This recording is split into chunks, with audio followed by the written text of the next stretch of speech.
this thing happened to me. He goes, about 3 weeks after the whole thing happened, I got Bell's palsy. And I was like, what side, left or right? She goes, left. So we had gotten the exact same Bell's palsy at the exact same time on the same side of the face after the exorcism. And that's demonic residue. And when you deal with these things, there is a residue. And it's very tough to get off you for a while. So that's why I really said, and I did this very quietly. It's not something like I promoted or produced. I did it very quietly under the radar because it's not work for self-promotion. It's not work for that I can be proud of because, obviously the work is done by upstairs, not by me. I'm just the conduit. I'm just the helper that, he is sent to expel the demon. And so I never really spoke much of that. But when I get to people that have had experiences, I'm very open about it. But yeah. And there's a realm that I can't explain anything scientifically, investigatively. It just is what it is. And that's rare for me. I've seen some things that just boggle the mind. But yeah, as far as the Bigfoot thing, hold on for 1 second. You guys started talking about demons and stuff, and my show went off from live to pre-recorded. Oh, really? I just got a text said your show's not live. I'm looking at it and it says pre-recorded, hit live now. So I had to go live again. Okay, I'm glad. I didn't want to say anything because I couldn't understand because nobody was popping in the comments and stuff. And I thought, because I didn't put the link in. And then when I did, I went live. I went live in the minute I went live. Everybody was here. I hit the live button. We came on. You guys started talking about demons and demonic stuff. And this thing went into pre-recorded. Now it said hit go live. And now it went live. That is some scary shit, guys. Well, if you noticed when you were given the story, you coughed a couple of times like something didn't want you to talk about these. Yeah. Have you had that before? Yeah, I saw that. Yeah. Let me explain about manipulation. Before I became a demonologist, we went into this house and I can feel, for some reason, that's my gift. When I walk into an area that really is something bad, bells start going off. And I had done this case with a prior organization I was with that didn't deal with this. And that's the reason why I broke off. Part of the reason why I broke off and created my own group, because I said I can't leave people hanging. It's just not right. But we go into this place and we're doing a ghost box session upstairs and we're recording this. And, I pick up the recorder, tag it, put it down. We start doing the ghost box session. And we get communication with something, but it seems like it's being suppressed by something else. And everybody was negative that night. So I felt that there was something demonic going on there. And then all of a sudden, this creepy woman's voice came on the ghost box, basically. And, I'm asking the spirit, I go, are you being suppressed something? Who is it? And then all of a sudden, this woman's voice comes by and says, who are you? And then the next one is freaks. And then we said, listen, I'm talking to the spirit we were talking to before. I want to know who is suppressing you. And then the girl's voice came on and said, goodbye. And we never heard anything on that ghost box after it said goodbye. So after about 10 minutes or whatever, I said, all right, we're going to stop this. I get the recorder, pick it up, look at it, tag it out, stop it, put it down. I go back to listening to the recording, and the recording stopped right after she said goodbye. Even though I know I went by and I had stopped the recorder and tagged it. So it's electronic manipulation is unreal. That there was no reason. It was recording. I mean, I tagged it and stopped it, but the recording actually stopped after she said goodbye, and it was done. Can't explain it. Couldn't explain it. I forgot to mention my podcast. And my clock that's on the show right now is actually warping from back in the time. That's what I was going to ask. Sorry, I was going to add, I know on my live shows, I forgot to mention that. I'm sorry, and I should. I broadcast on UFO Paranormal Radio Network, or UPRN, out of New Orleans, Louisiana. And I have the Angel Rock Live on Monday nights. And then the thing at the foot of the bed, I started with a good friend of mine that we co-host. I can't tell you how many EVPs even just come through on there. It's crazy. So I understand what you're saying, Steve. Like, just crazy stuff happens, right? Like, look what happened with you even starting the show. Like you said, your clock's warping, right? Yeah. Every time you think you got to figure it out, then they go and pull something interesting. Always. I figured, Randy, I'd come. I didn't mean to cause all this chaos because I came on to talk about Bigfoot and Steve, I was fascinated. Steve, you don't cause chaos? Really? No, not at all. Hey, Randy. Not at all. Yeah, because I'm watching and it's live, and I do the show all the time, so I'm watching the clock go by, and I got a text. L'Oreal says, "You're not live." I'm like, "Yeah, I'm looking at it. This is live." I knew some of the people popped in. I knew somebody would pop in, and I'm thinking, why aren't they watching? And I've seen people like the post because they said, I'm live now. I'm back with everybody in the panel. And I'm going, this is weird that there's no comments. So I'm so glad. Either way, it got figured out. That's good. Hey, Randy, Robert's in the green room. Huh? Robert's in the green room. Robert's in the green room? Yeah. Robert, we're sorry we had some technical difficulties. We were recording live, and Steve started bringing the spooks to the room. And next thing you know, don't feel bad. I thought I was going to have to call a Catholic priest in order to do an exorcism on my laptop. Everything on it froze. Oh, and I mean, screen, everything just dead froze. And it was everything I could do to get it to power down and then power back on. And then it ran fine for a little bit. And then all of a sudden it did it again. I was like, well, I guess I'm going to have to call an exorcist. Just right over well, Randy, just blame Steve. That's all. We just blame Steve for it all. That's my fault. You know when the Pope stands up in front of everybody and gives this sign like this? You know what he's saying? All you damn Dagos, get off the grass.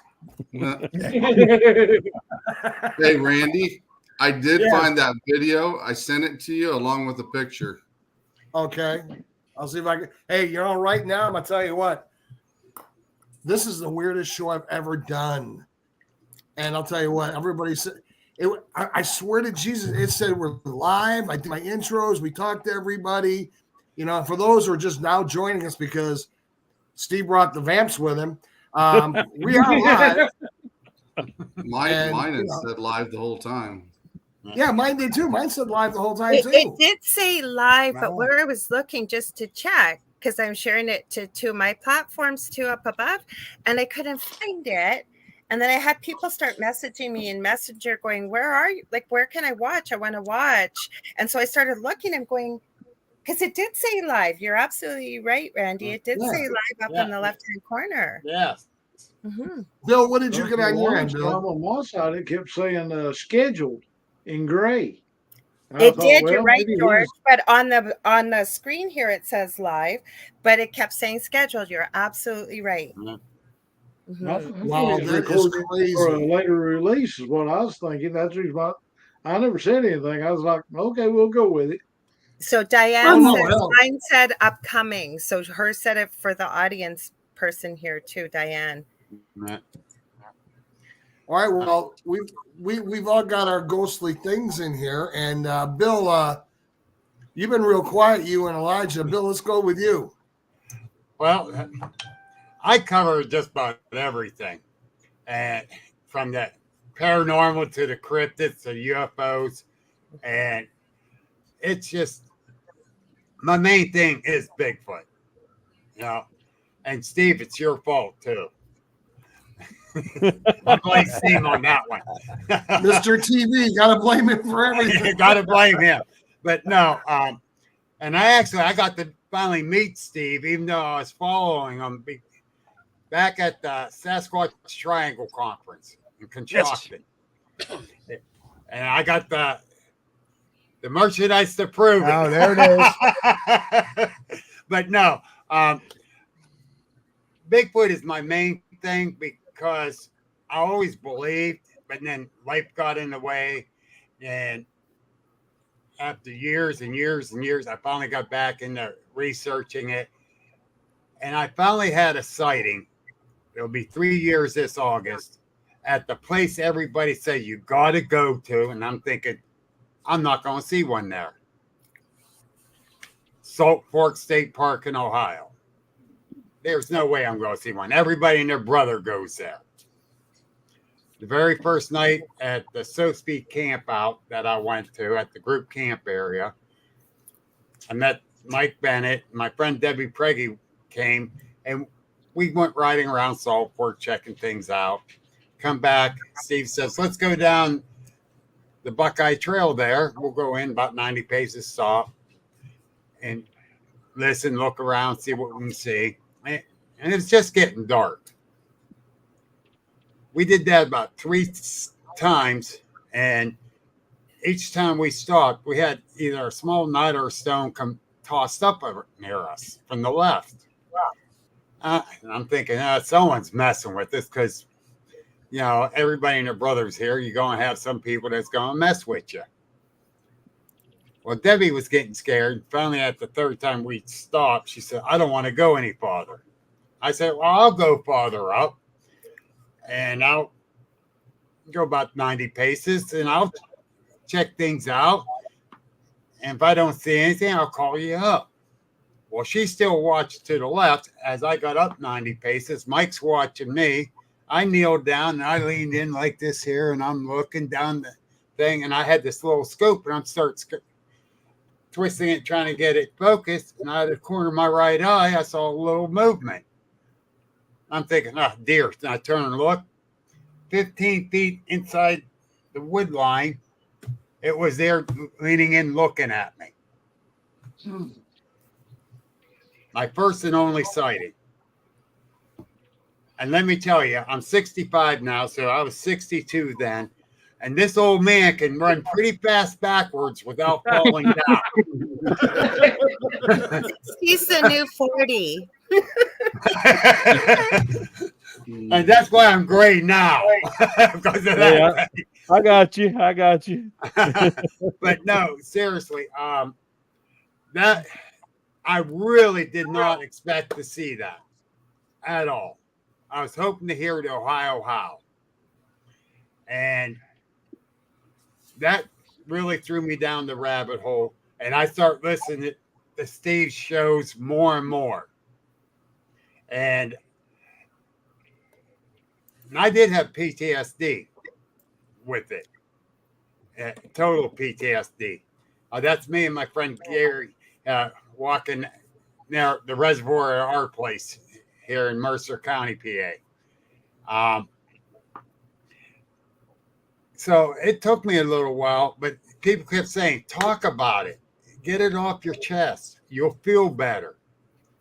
Well, it does work, but I still have my PTSD at times. But now I got my podcast. Most of the people I bring on is about their experiences with Bigfoot. I have paranormal and UFO people still come on. Like tonight, I have paranormal people on it. But I can describe this thing to you to the T. And how big it was, size-wise, the muscles and that. And when I stood up, it stood up. So I saw about where it stood up next to the tree that it was next to. And I'm backpedaling, and I'm looking at it. And I could see the dark brown hair with real dark color skin on its face. And when it stood up, I saw a hand came up, and see dark brown on the hands, a little darker than the hair. And I start backpedaling, and I get back toward where Mike and Debbie was, and I'm going, lights, the lights because it's getting darker inside the wood line, of course. Mike shined a light, and he goes, and I go, "You see it? You see it?" He goes, "I see Bigfoot's ass." I went, what? I'm in a panic mode. So he brought me down. He says, "Yeah, I see it going down over the hill." I went, oh okay. He says, "You want to follow it?" Hell no. No, I was close enough. That's like the girl. It's like the haunted movies, you know. They know the monster's in the house, but we're going to go inside to be safe. No, I don't think so. Yeah, exactly.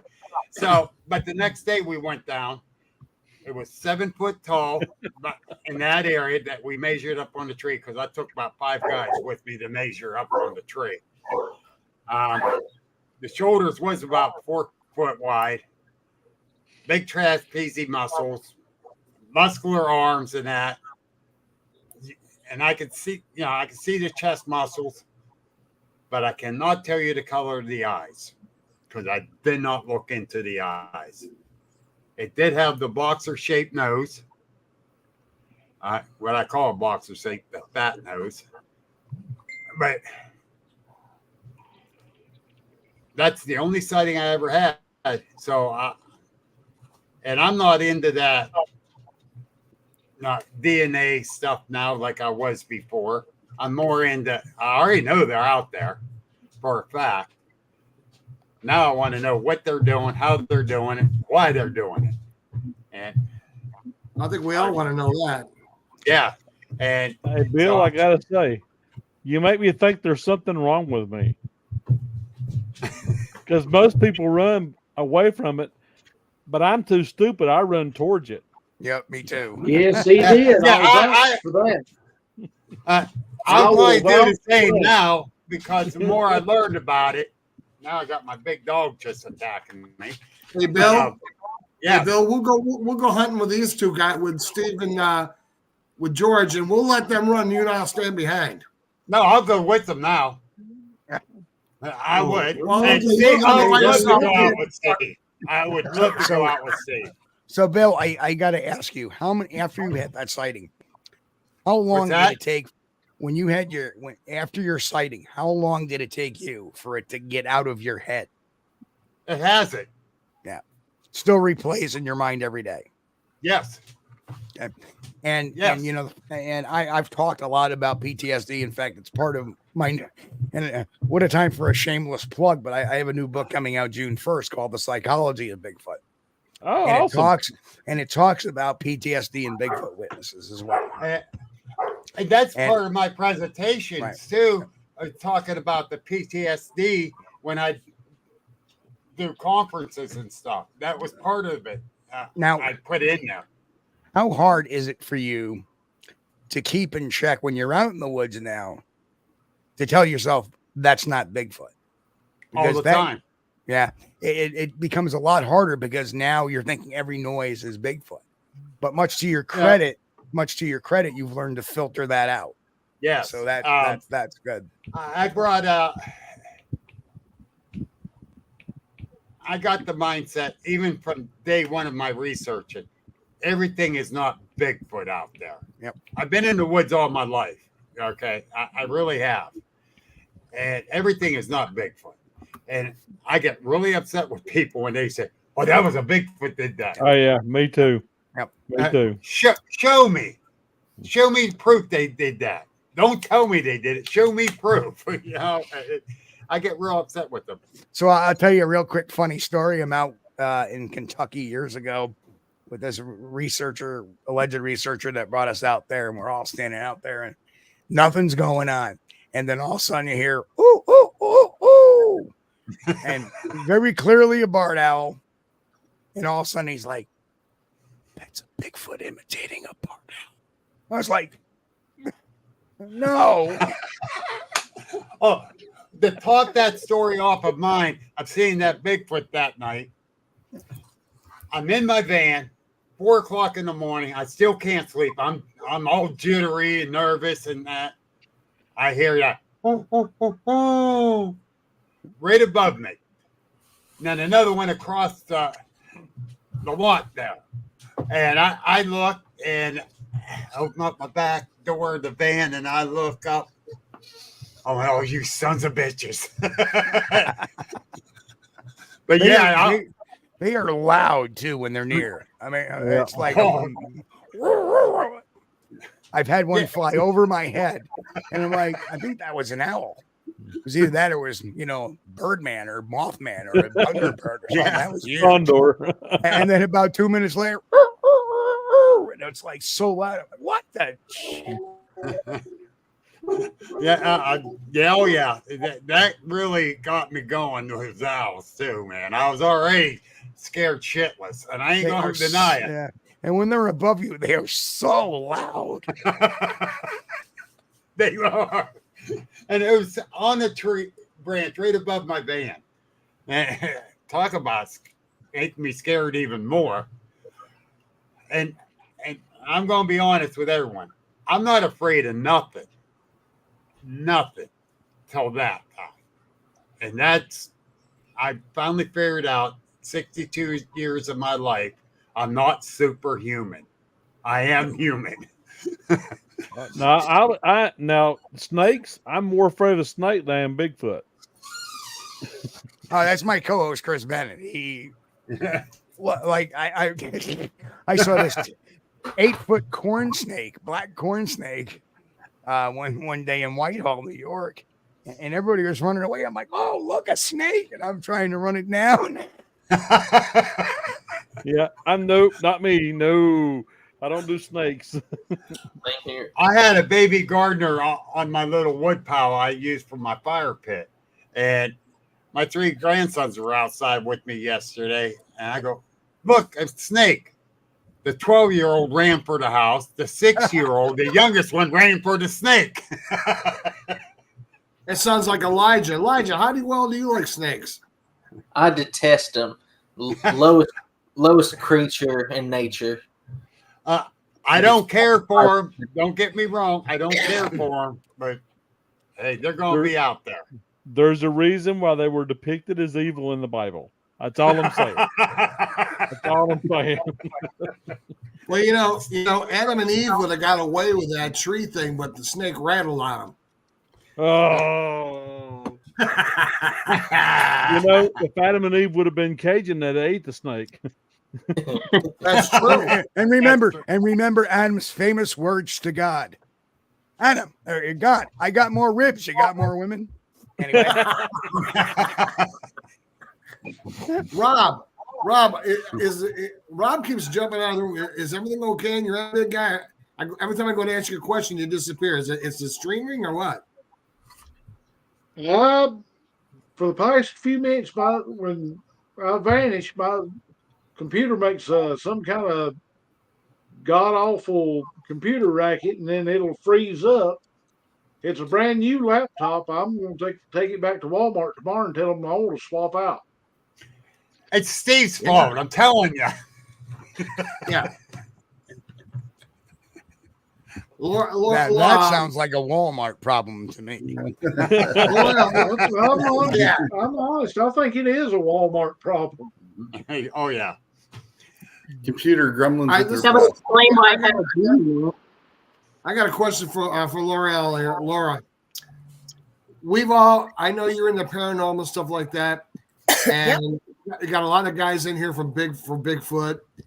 And what is this ball of light that Bigfoot shows up, disappears, and holding this ball of light? I've heard Steve talk about this, but since you and Tracy are in the paranormal, with all the stuff that you two do. What do you think that ball of light is? Is that spirit? What do you feel that is? You know what? Where I live in Canada, and I was telling you this before, I've told George too. We live on the shores of Lake Superior, so we have every kind of paranormal you can think of. Prime Bigfoot country. I was thinking y'all need to come visit me up here. You're going to get Bigfoot, dogmen, UFOs, any kind of paranormal, cryptid, you name it. So, you know what? I haven't really decided. I think, though, that Bigfoot is very, capable of manipulating energy. I think they can be dimensional. I think they are very powerful.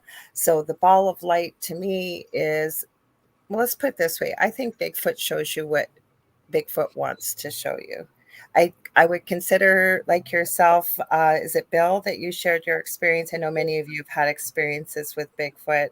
I would consider yourself pretty special because you know what? I really do believe that. I believe that it's a powerful dimensional being. I think it's been here longer than we have. I've actually been watching lately Unearthing the Paranormal with Sean Clenn and his brother Hero. They are Navajo guardians, and it's really interesting to hear their perspective as well. It's a little different than the way I explain it, but I believe that that's what it is. I believe they can manipulate energy. I think they can show themselves when they want to show themselves, and yeah, that's pretty well it, I would say. What do you say, Trace? It's your turn. I look at the orb that you're describing as like a portal, and yeah, like you said, they can present themselves when they want and disappear when they want. So it would make sense that however it's used, to me, it's a portal. I like that. I want to hear Steve's thing on that part. Seriously. Unmute yourself, Steve. You're muted.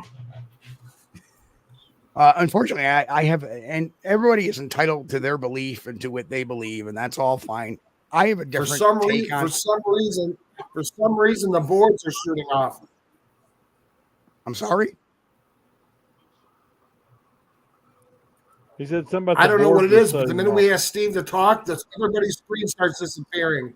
Oh, yeah, somebody put in the comments, you guys keep being paused by YouTube every few minutes. Now that could be a streaming issue on their part, or on the upload speed that's going on as well, with StreamYard. But I have a very different take on it. There was nothing unusual about my two sightings.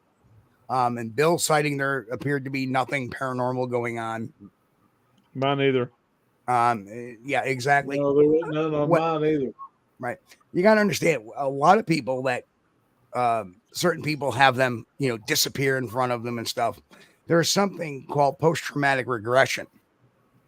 And that's also explained in the new book, is that people are having such a traumatic experience, like many children blank out, like people in auto accidents blank out the minute of impact. That's the way of the brain protecting itself.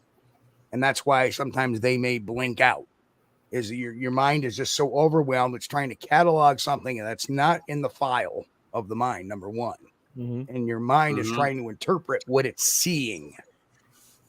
Which if you look at it, anytime you have they talk about that in active shooting, that when people start hearing those first pops, people are confused. They think it's firecrackers. They think it's something else. That's a good example in real world of what's going on inside the mind. Now, as far as the orbs, there are a number of things that could happen too. Scientifically, that there's gas emissions from the earth. Now, I'm not trying to blame it on swamp gas like the UAPs, right? I don't want to go there. Yeah. Right.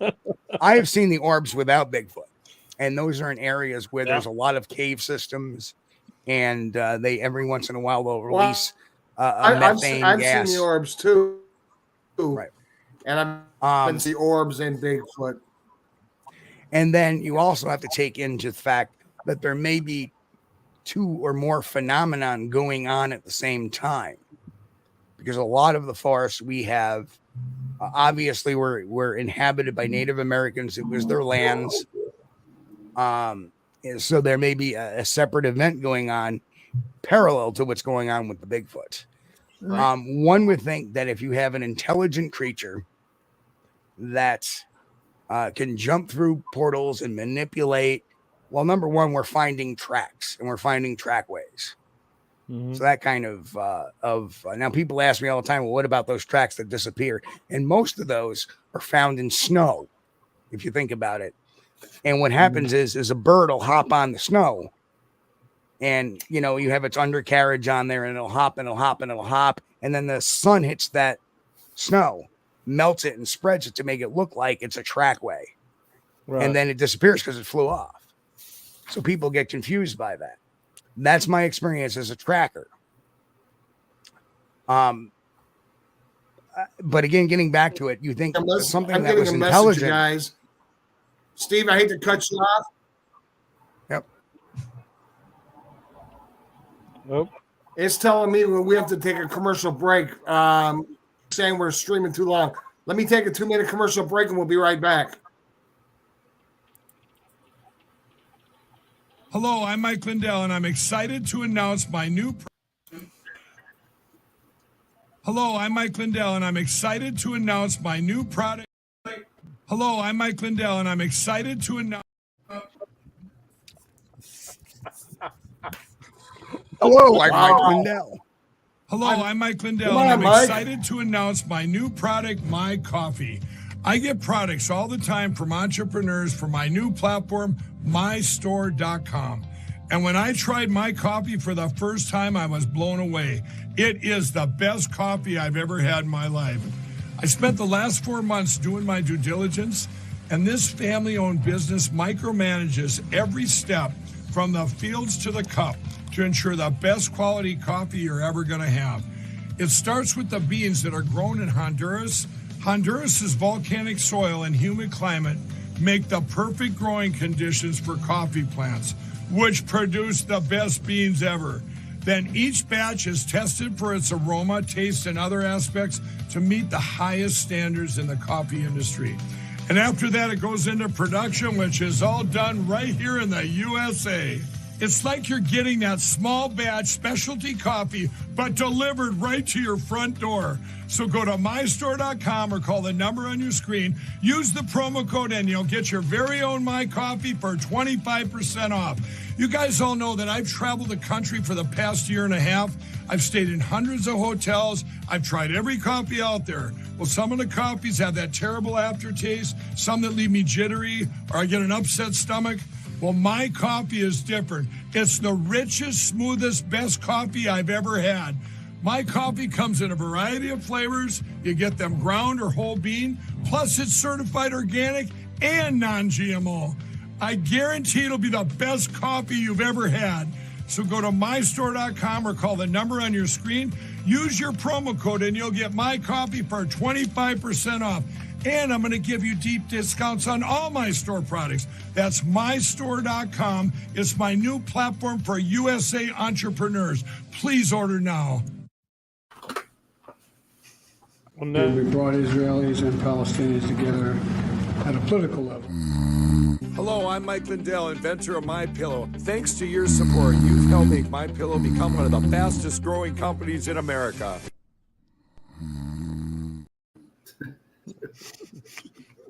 I'm still kind of wanting coffee now for some reason. Oh my God! Has anybody ever got I got a notice from YouTube? It says you have to put more. I'll read it to you right here. Under guidelines, you have to show commercials every 15 to 20 minutes, or take a break. I never got that. And I didn't mean to cut anybody off, but maybe that's why we're having this problem, because everybody's saying that it's coming in and out of YouTube. I've never had that issue. No. Well, Mike Lindell, he finally got on to talk about his pillow and his coffee. So back to you, Steve. So my final point, you would think that intelligent, if it was that intelligent to use a portal, it would drink coffee. No, not coffee. Brought Israel. Hello, I'm Mike Lindell, and I'm excited to announce my new product, My Coffee. I get products. What is going on? I had to do that because he was drinking coffee. But this is my very funny point. I would think that if Sasquatch was that intelligent, it would be wearing some clothing, some footwear, because the environment it's being put in is a very hostile environment if you think about it. Oh yeah. I mean, you go into an area in the summer times, there's ticks, fleas, chiggers, mosquitoes, black flies, leeches in the water. You would think it would use something to protect its skin, its own self, but it doesn't. It walks barefoot, completely naked, and so there's an issue. And then there's the issue of the smell. And, there's sightings where people have described as this horrific odor. I myself have encountered that, and finding the Florida Endcast very shortly thereafter. You would think their hygiene would be a little bit better if they were that intelligent. So my point being is that there is a part of our own psychology called anthropocentrism that kind of, we see these creatures, or we give animals human-like characteristics or abilities of characteristic or human characteristics, like the dog playing peekaboo, or the bear playing peekaboo, or the dog smiling at us. They're not really smiling. They can learn how to manipulate their lip to make, but it's not really a smile. That primates can do smiles, but dogs cannot. Although they may learn to mimic a smile or something of that nature, but that's not truly natural to them. So we have this tendency to give human-like characteristics to that. And although, and finally, science is more on the side of it being an undiscovered type of primate, whereas this other thing, we tend to get romantic about it. And that's another natural acclimation of humans, is to find an animal and become very romantic, or fixate on some part of nature and become very organic to it and fantastical about it. Not saying people are wrong, not saying people are right. Everybody's entitled to their own opinion, obviously, but that's my take on it. And that's, what, I believe. I'm jealous because Steve uses the bigger word. I'm still trying to pronounce that. I still have trouble pronouncing it every once in a while. Anthropocentrism. I'm trying to figure out how to spell it. That's easy. Up in the dictionary. It spells just like it sounds. Anthropocentrism. And Steve, you got to remember, me and Robert's nothing but old country boys. I remember, I'm from Western Pennsylvania. Don't feel bad. There was a time when I was on my podcast. I'm like, Chris is talking, and my co-host is from Kentucky, and I was like, Chris, I was like, yeah, bud, what the hell is a holler? We definitely got to get Steve on ours. That's all there is to it. Yeah. I gotta throw some stuff in here with Tracy and with Steve on this. The portals, that's a probability. Did I see one go through it? No. Did it get beamed up? Say, hey, Scotty, beam me up? No, I didn't see that. I did see it go down over the hill. I presume it was flesh and blood. But now, getting with the orbs, I've seen orbs.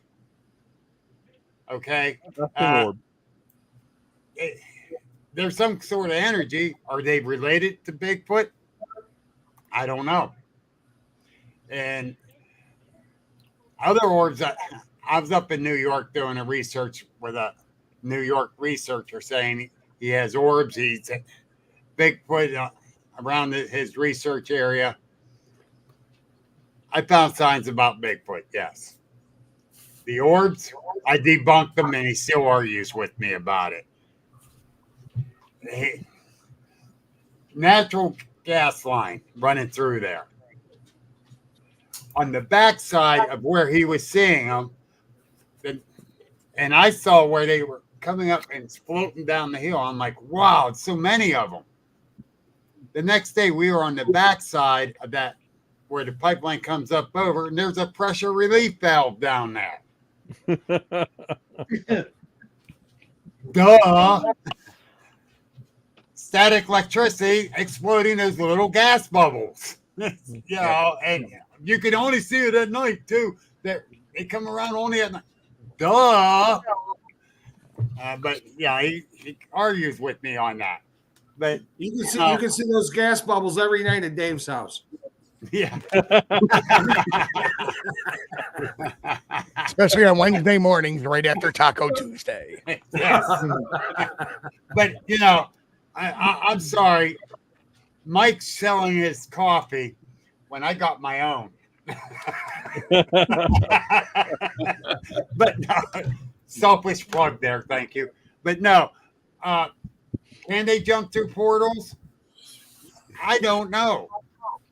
I cannot prove that they can or cannot do. I've never seen it. And I did get in an argument with this gentleman. We were at a big cookout. The guy threw a cookout because, there was Bigfoot investigators coming. He called all his friends and did a cookout. I was going to go do an investigation. How can you do an investigation with 30 people running around making all kind of noise? Well, this guy, he's going around telling everyone they jump through portals. That's how they do it. And he's pointing at people's chests and stuff. And they go, you going to say something to him? I went, no, I'm letting him go. 20 minutes later, I had enough. I stood up and said, excuse me. Yeah. They jump through portals? Yes. Have you seen them do it? No. Then how do you know? Well, because that's how they do it. No. How do you know? Do you have proof? Well, no. I says, all right, wait a minute. Have you seen a portal? No. Okay. Have you seen a Bigfoot? No. Then sit your ass down and quit telling people that's how they do it. They tell people you think that's how it's done, but don't go tell them that's how it's done. So you show proof. That's Bill's equivalent of get off the lawn. There you go. Hey, Randy. Hey, I am 65. I can do that grumpy old man shit. All right. But yeah, finally, after 20 minutes of listening to him getting in people's faces, I had enough. You know, show me the proof.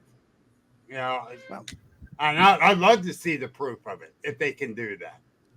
It's always how it's presented, and Lorelei did a very nice presentation of it.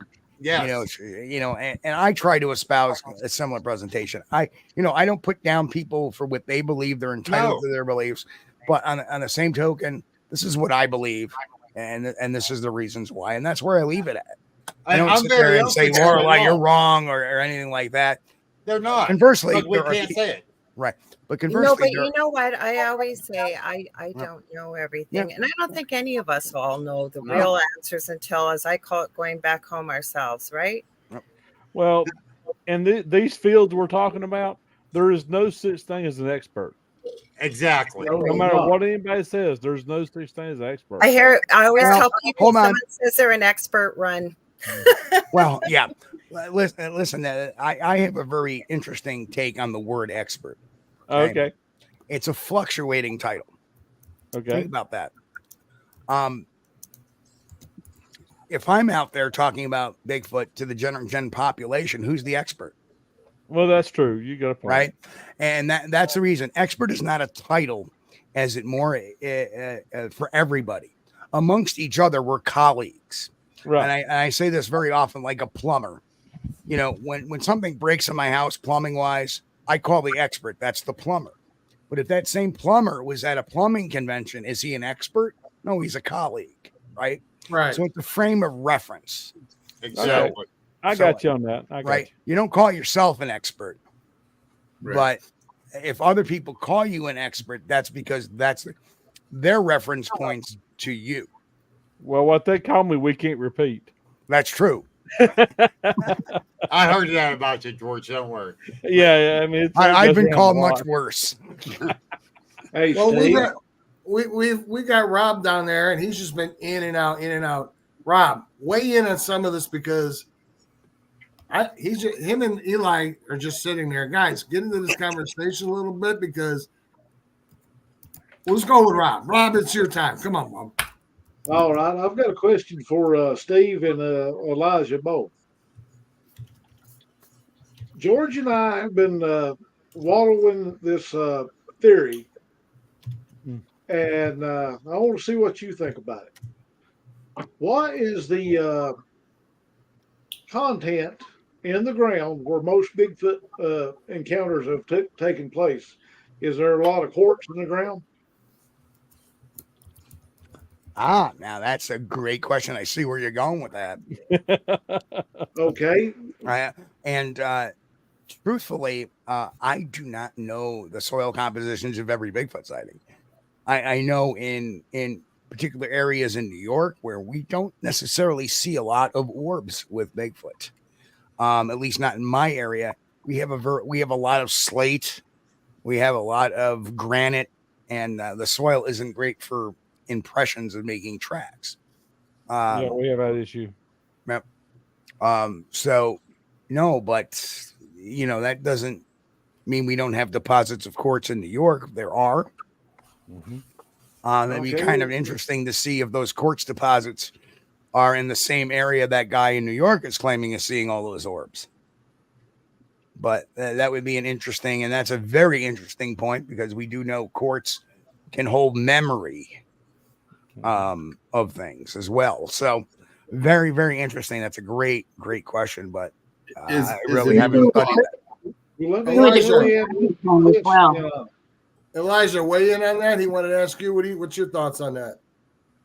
Well, I don't have a grand amount of information on that, but one area I know does have Bigfoot activity here in Tennessee is very close to Land Between the Lakes. It's Indian Mound, Tennessee, and there's a lot of caves underneath this property where this takes place.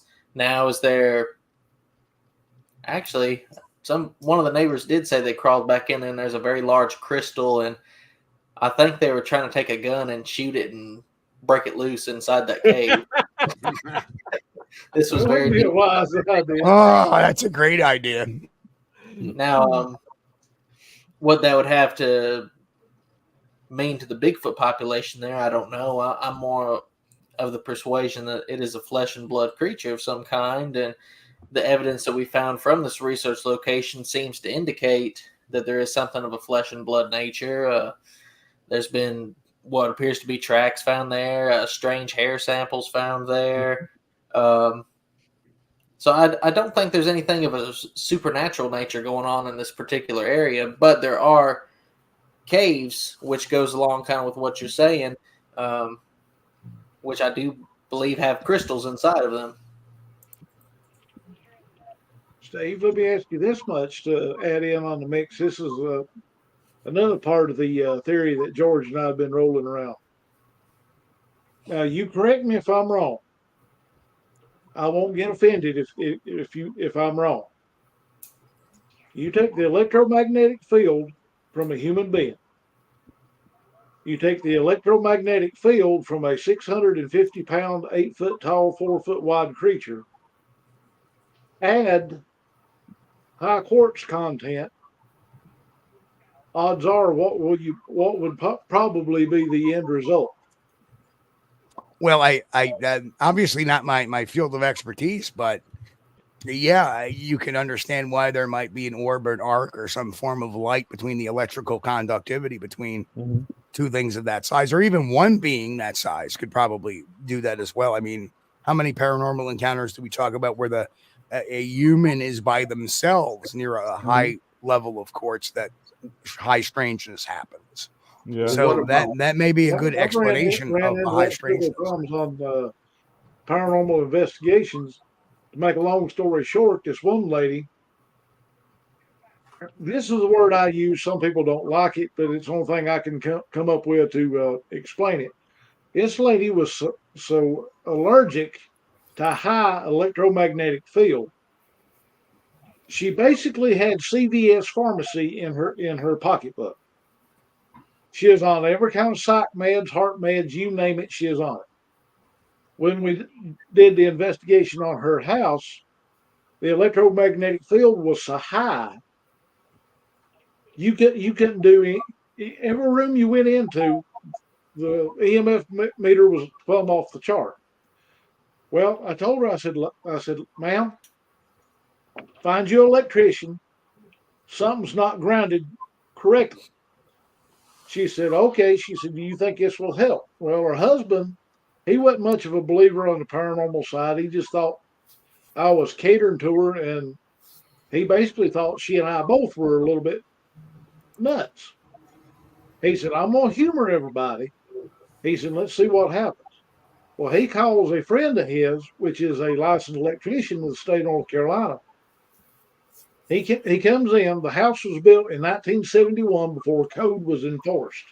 It had paper wiring and all that other stuff with it. The electrician turns around, looks at the homeowner, and says, you better be glad I came up here. He said, it's thousand wonders. He said, this house didn't burn to the ground and you inside it. Well, the electrician regrounds the house, puts all new wiring in it, fix everything perfect. That lady come off of 98% of her medication. She calmed down, and she was fine. Now, when they were at their house in Florida, the house they had down there was about 5 or 6 years old. Everything was up to code. She was fine in it, but when she got to her summer home up here in the summertime, she could not stay in there. She was a constant bundle of nerves. And with that high electromagnetic field, she was so nervous she could thread a sewing machine in a running.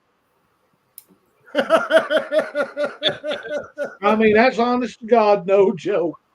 She was that far gone, but after the electrician came in and dropped that EMF level, she was fine. And I got studying on that when me and George were discussing it, and I thought, well, the human body runs off electricity between the heart and the brain. Same thing would happen with a fleshy creature like Bigfoot. Where's the electromagnetic field or electricity going to go? The shortest point and the point of least resistance. So if you've got a high quartz content, which quartz, from my understanding, like I said, correct me if I'm wrong, vibrates at a certain frequency anyways, and anything that's on a certain frequency creates energy, right? Mm-hmm. Okay. You combine that, let's just say, I'm just going to go out on a limb and say Bigfoot absent-mindedly has figured out how to use the quartz energy and their own electromagnetic field, which might result in people saying that they got zapped, their camera lost their power. They sort of get into a state of vertigo, kind of like the way infrasound is reported to work. And that's the reason why I was wanting to know if you and Elijah, what your thoughts were on that. Hey, guys, before we answer, we got to take a quick commercial because I'm getting that little notice up here again. We'll take a 2-minute break, grab your coffee, take a pee break, what do you got to do? And we'll talk to Tracy when we come back and Laura about those crystals and healing. Maybe that's what Bigfoot's using. We'll be right back. We got to come together under a code of freedom and liberty and justice and coming together and working together and being strong. And that's what InfoWars is. And that's why the enemies of humanity hate us so much, because we love God and God loves humanity. And I am a human supremacist. I am a human supremacist. I am a human supremacist. I am a human supremacist. I am a human supremacist. That term will be the future war with the robots and the AI. What you're hearing now is the entire future and everything they tried to stop us from doing. Our supremacy will not end with this planet. We will people the stars. We will colonize. We will green dead worlds. We will go interdimensional. We will unlock the secrets of the universe. God has laid them out like Christmas presents for his children. And I am extremely honored to be in the fulcrum and the heart of the fight to bring our race, the human race, in a race for the future. I am honored to be here. And we will break the enemy. We will break the pedophiles. We will break the Satanists, because God already sent his own else down here to show us he could do it. God would never ask us to go through an obstacle course he wouldn't go through. And now we're going to go through what Christ did. And we're going to go through it, and we're going to be destroyed, but reborn on the other side.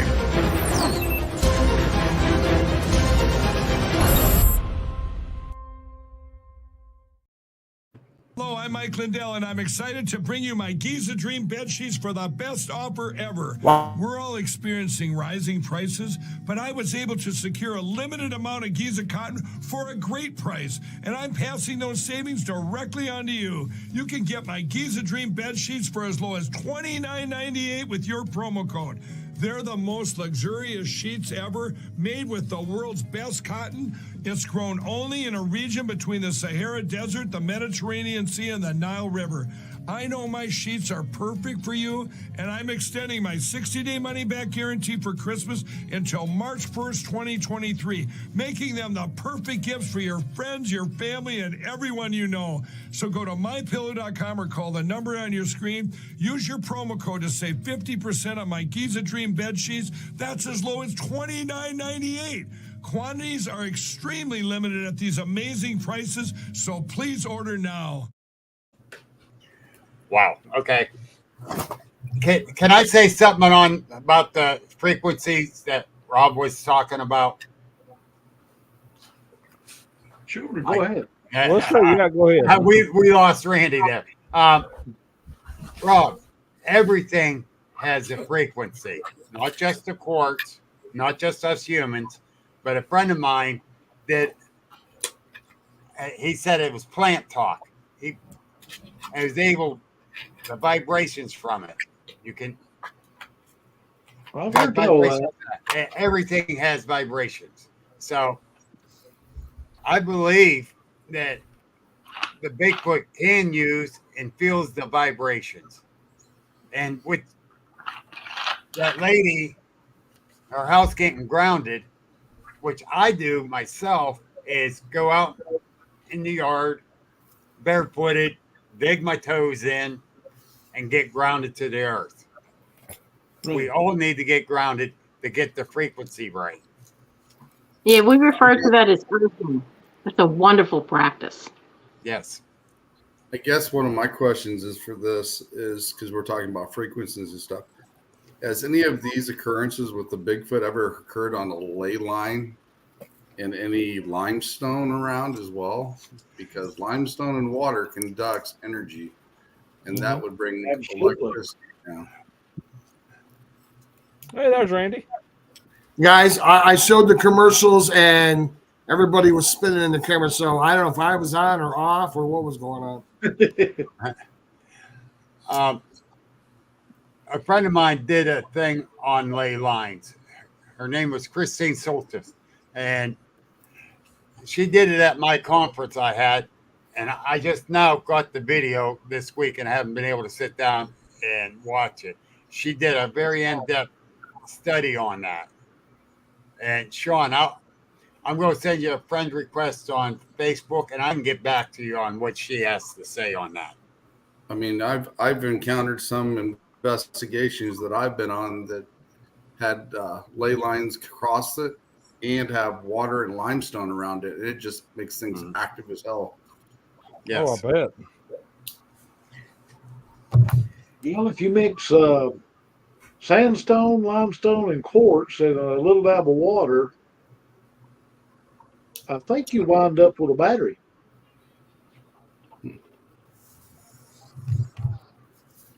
A natural battery. Yeah. Laura Lee, you're awful quiet. I'm just listening. Well, we want your input. Well, okay, so I agree exactly with what Tracy was saying. And there was a new documentary that came out a few years ago about earthing. Like, it was this incredibly amazing, fantastic program. And it was a brand new thing. It's been around for thousands of years. There are many ways to ground. When you are working within the paranormal, I think it's really important to be grounded when we're doing anything with the paranormal and everything that everybody said here. But with that being said, everything's energy. And whoever said that it's not just quartz, you're absolutely right. I do crystal Reiki and I work with people's chakras. But what I wanted to show people, for example, human beings can manipulate energy. Like I'm going to tell you, I can tell this crystal, it's got all different kinds to move back and forth. I'm going to tell it to stop. I'm not trying not to move my arm. I can tell it to move in circles, tell it to stop. We can all do that once you start to learn about frequency and vibration and things like that. And you wouldn't even need to have a crystal. Anything that you wear on your person, a necklace, whatever it is, right? And you start to wear it, your energy goes into it. You can do these kind of things. And I think that that's kind of what goes hand in hand with the paranormal. That I always say they've been around, I believe, much longer than we have as the human race. And they understand about these things, about, you know, manipulating energy and portals and dimensions and you know, timelines. It's interesting. Somebody brought up ley lines. I think I was thinking that myself when someone was speaking earlier, that I wonder if there was a ley line involved as well, because that can certainly change things, underground water, you name it, right? Now with quartz crystals, very quickly, there's somebody by the name of Marcel Vogel. He's no longer alive. He's the guy, apparently, who used to work with IBM. He's responsible, if you're old enough to remember, with that foil coating that was on there. And then when he retired, he had no interest in crystals. But he started wondering why, you know, in old time watches, they were using quartz crystals to help, you know, extend the life of the battery. And he ended up developing, this is a fake, because there's only one person in the world who now knows how to cut them. But this is called a Vogel crystal, and it's got different angles cut on the crystal. And I know when I even use this one, which isn't a real Vogel crystal, I cannot believe the amount of healing that'll occur. This thing will heat up so hot, but you focus your energy, and that's the kind of work I'll do when I'm working with people, for example, doing healing work and stuff like it. But it just doesn't have to be a quartz. I think crystals are amazing, amazing energy sources. That's what I'm going to call them, because they're certainly not rocks. But I definitely work with crystals as well, and frequencies, and me being clairvoyant and an empath, you know, I pick up on a lot of energy and how it feels around me. And you can actually project your energy onto people and they can actually feel it. So yeah, I know exactly what you're talking about, because my former friend or teammate was a Reiki master, and she taught me quite a bit. Yeah, well, it's the same thing with, I think that everybody, like I said, working as a psychic medium, being empathic, I'm sure Tracy is, but where I'm going with this is, I think we all have these abilities, but just because, you know, we all come in with special gifts, like some people are natural athletes, natural born musicians, leaders, whatever it may be, doesn't mean you can't learn to master something else. You may not be, I don't want to say expert, but really good at it, but enough that you can manage it, right? Because when we break it like down, meditation and working with it. Yeah. Go ahead. Like I said, to meditate, work with it, and you know, hone your skill with it. That's what I like doing with that too, as well. But I think everybody has these abilities. We just use different words for them. Like, I trust my gut, or I'm going to follow my gut on that, or I know it, but I don't know why I know it. I just know that I know it, right? That would be claircognizance, or the big name for it. But that's part of what I teach on my shows, and when I'm mentoring and teaching with people, is human beings have never been taught to realize how incredibly miraculous and powerful we are as individuals. We really, agree. I got a question I want to ask you guys. I see a lot of these Bigfoot shows, and I've wrote letters, emailed these guys. Steve, maybe you can answer this. In the woods, you've seen the rocks stacked up with Bigfoot, you know, where they've had these little teepees of rocks. Have you ever seen those? Okay, well, anyways, these guys are finding these rocks that are stacked up, and they'll take the top rock off, and they'll put an electrical meter to it, and it will show that it has tons of electricity in it. Right. But I would be careful with any TV series with Bigfoot involved. Okay. You got to understand the TV shows cater to building an Ratings. audience, Right. leading people on a hook, stuff like that. I would suggest people like the whole Alaskan killer Bigfoot. Right. That show, and I remember watching that entire series with my wife. Watch, something drastic is going to happen, and it did. Yep, the That's cabin was because on fire. Right, the cabin went on fire, and I go, there it is. It's nothing but a work. Okay, a lot of these TV shows are what professional wrestling is. It's a work, right? Mm-hmm. Right? And you would understand that. Oh yeah, oh yeah, hell yeah. What you gonna do, brother? It's never go Slim Jim, brother. Oh yeah. Anyway,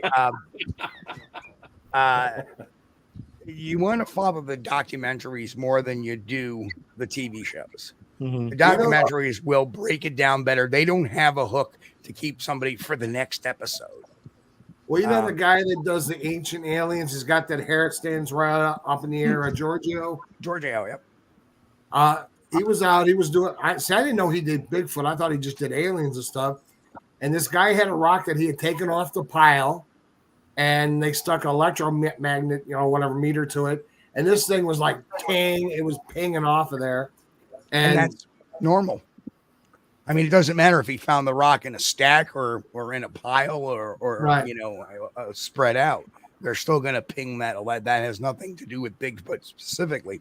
Nobody has seen Bigfoot ever rock stack. Nobody has ever seen a Bigfoot putting up these intricate tree structures that people are pointing at saying, oh, this is Bigfoot.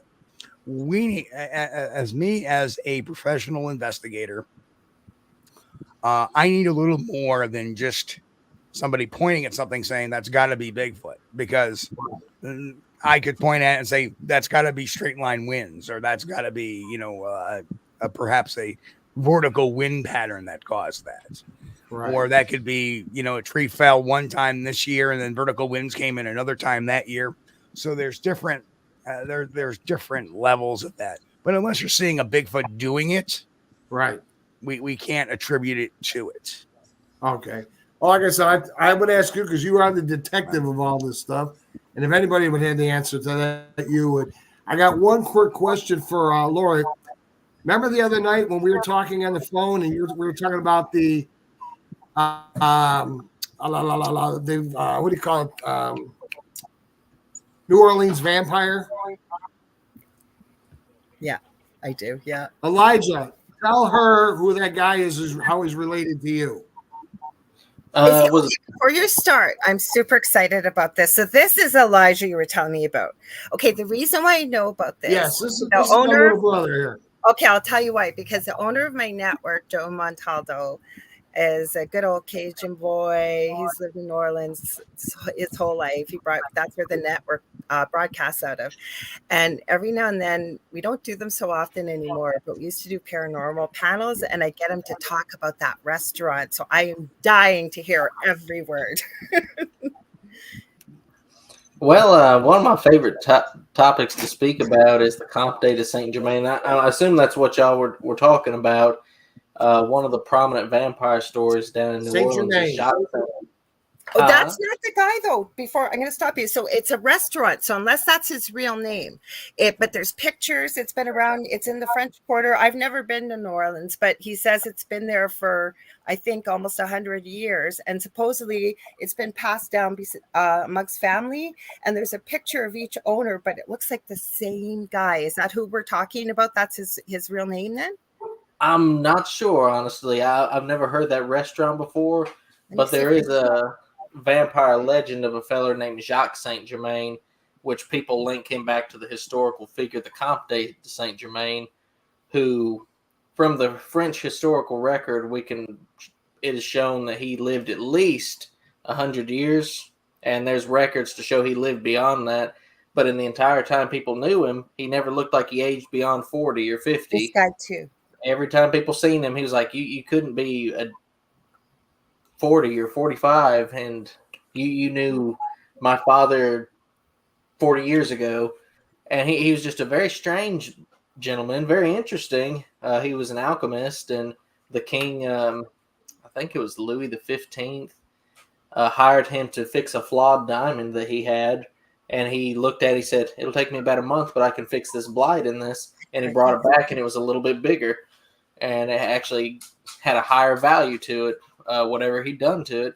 But going off of the historical person, Comte de Saint Germain, he seemed to allude that his father was Francis Rakoczki II, and I'm related to that person. So if he is who he said he was, I am in some relation to the Comte de Saint Germain, and I think that's what Randy was telling you about. I've heard that story before. I'm trying to remember. One of my audience members had mentioned, they sent me the name and I always forget it. It's a simple name. I've heard this story. That's cool if you're related to him. But this one, I forget what the name of it is. I'm trying to find it right now. They keep giving me vampire cafes. I don't want that. It's like a higher end restaurant, supposedly. And a good friend of mine named Matthew Delph, he's done a lot of research down in like vampire things down in New Orleans before. He might be a good source for you too. Well, my previous co-host, when I was on a previous network, and she was on the one I'm on now for a little bit, she claims not to be a vampire, but well, she does identify as a vampire, but she follows vampire lifestyle. So there are people that do. I've been down to I think they call it the dungeon down in New Orleans. It's where the tour guys will take you around. They'll say, this is where vampires hang out and alleged vampires hang out. And you walk down a big long alleyway and it's lit up with red lights and whatnot. It's kind of cool and whatnot. Oh, Joe's told us all kinds of stories. He says, if you come down to New Orleans, you need to go with somebody that you know if you're going to step out of the quarter. He always says. You better go armed. Well, I meant from Canada to get a gun up here. Are you kidding? Well, you can, but. Last time I was in New Orleans, you just about had to have a Hauser tank with you, something to keep all the bums and the people off of you. Mm-hmm. Hey, the last time I was in New Orleans, I had 2,700 beads. You're just a slut. I was a flasher. Imagine what you saw. That's what I was just thinking. Imagine all you saw get that many beads. Every time I go to New Orleans, I go to the Cafe du Monde. Oh, I've been there. There you go. Yeah. Well, my wife's from New Orleans, so some beignets, chicory coffee. Yep. Oh no, I can't. Oh yeah, the chicory with those little donuts there, the flour powdered donuts. Oh. Beignets. I wanted to make sure I brought that up because I've been waiting to share that with you, Laura. Because you and I had talked about that. Elijah's been sitting there quiet. What did we not talk about? Hey, this is what it's about because it all, we're a group of everything in here. You know what I'm saying? I mean, we got Mr. TV Steve and George Lunsford over there and Bob and Rob and, everybody else in here and Sean. I mean, these guys are all basically in the same thing, Bigfoot and cryptids and stuff like that. And, this is what it's for, people to come out and ask questions and get to know each other and tell our stories, what we're all about. I mean, I've had Bigfoot encounters, and if it wasn't for Steve, he was on my show and he answered a lot of questions for me. And, you guys out here answered questions like the quartz, the quartz rocks and stuff like that. To me, people need to know about this stuff and what's real and what's not real. Yeah, and Rob, that's really a great catch too. The cold quartz thing. That's really a great idea to take a look into that. You gotta watch Rob. He sneaks this stuff in on you and throws you off your game. I can't help it. I get too much time on my hands and my mind goes to wondering. I go to comparing one thing to another one, and I go, wait a minute. We're getting a few common factors. I wonder if these could possibly be related. And exactly. George gets about 3 phone calls a day, and he's like, "Dude, what are you thinking?" Hey, we worked through it. Oh yeah. Well, I mean, we don't that's drive why. on That's the why. mud. And that's why I brought this little band of merry men all together, is because we all, everything that you guys do has something to do with one thing or the other. The orbs, the crystals, spirits and demons. I didn't know Mr. TV over here was a demon connector, chaser. That's the first time I even heard about it. I've seen him on hundreds of shows chasing Bigfoot and stuff, but I didn't know he was a demon runner. Yeah, I was on 2 episodes of Paranormal Survivor and 1 episode of Scariest Night of My Life. Well, you can keep the demon stuff. I don't do the demon stuff. Yeah, I've kind of retired from that a bit for now. I don't blame you. I don't blame you either. So it was. I'll chase regular ghosts or UFOs or any cryptid creature, but I draw the line on demons. Now, Sean up there now, he's had these things call him by name, and me as well. Yep, first and last name. I actually sent you that video. I know. I'm trying to load it, but I don't want to do anything because we're having such a scary time because they keep telling me we're overloading YouTube. Yeah. Were you able to listen to that EVP that I sent you, the 2 of them, Randy? No, I'm going to have to go back because Facebook is just now giving me back all my files. That is the craziest EVP. I called into my friend Jason Bland's show on it's called Paranormal Soup. And it was Halloween 2017. It was live. It was unplanned. It's about a 6-minute call. And there's no need for headphones to hear what this thing is saying. It is the creepiest thing. And I called in at the last minute because I was actually watching Linkin Park Memorial concert, and I forgot it was his Halloween show. So it is crazy. Apparently, the equipment they were using hadn't done anything all night long. There is something that comes through there. We've never been able to find out what it was. It's like we don't know if it was reverse. We don't know if it's a foreign language, but this thing sounds like you would think what something from Harry Potter from Slytherin House would sound like if you've watched the movie Harry Potter speaking the snake language, but it's in English. Yeah. It is the creepiest thing you have ever heard. Mm-hmm. I want to play a video for everybody, and then I want everybody to see. I want you to listen real carefully to what happens here, and it happens when the shade blows forward. Okay.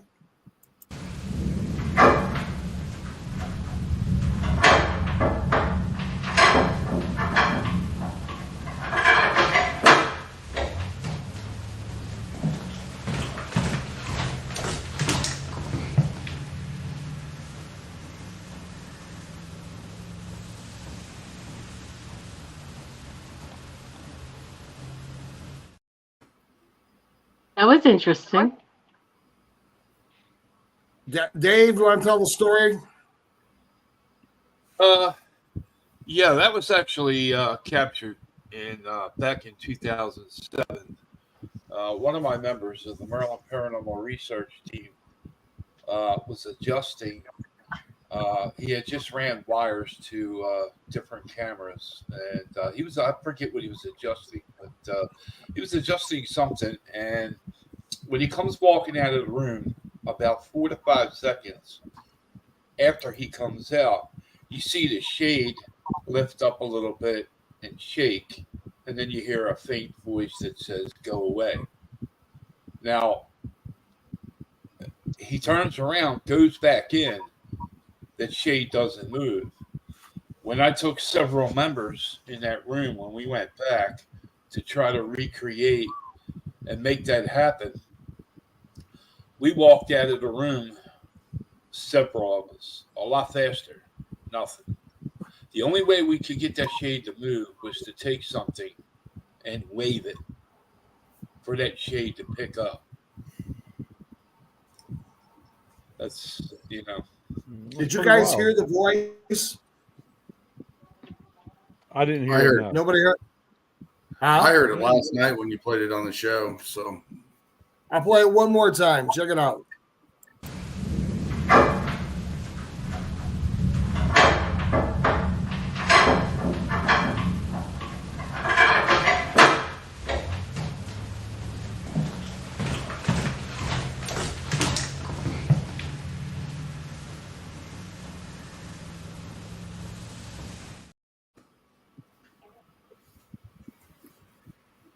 if you have headphones on, you can hear it a lot better. That's okay. That's how I discovered it. When we went back to our meeting room and we were going over our evidence, and I had to wear headphones to hear it. Without headphones, I could not hear it. Tracy, your input. I'm just blown away by everything. I'm so sorry. I'm so interested in what everybody has to say. I haven't been talking, so I apologize. There's no correct answer for everything.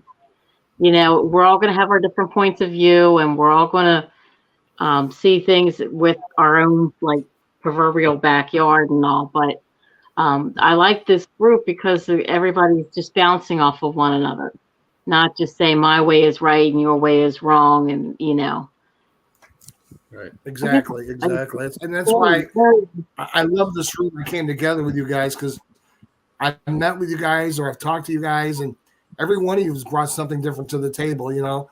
George has brought stuff to the table, and Rob and Steve and and Sean. I mean, all you guys are. Even Elijah's guy, everybody brought something, and that's why I brought this group together so we could all. I'm learning a lot from all of you, so thank you guys for being on here. You know what I'm saying? I like it when we all get together and talk because, like you said, you learn from everybody and you get an opinion, and then you can form your own. But like I said, you learn from everybody when you're around each other. So. Yeah. I mean. I'm a Bigfoot guy. I've had Bigfoot experiences since I was 5 years old. I've actually had Bigfoot tell me to stay away from a bunch of logs that were piled up. I would get snake bit. Next day I got snake bit.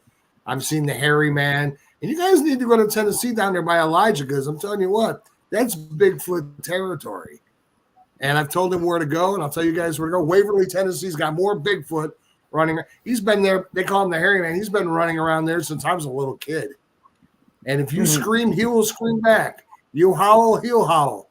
You leave meat out there, and he's going to take it because it stole 2 deers. All of you have heard the story. But there's just you guys in the room, I want to thank each and every one of you for bringing your abilities and your smarts and your, everything that you guys have because I've learned a lot today. And anything anybody wants to add or answer somebody's questions, now's the time to do it.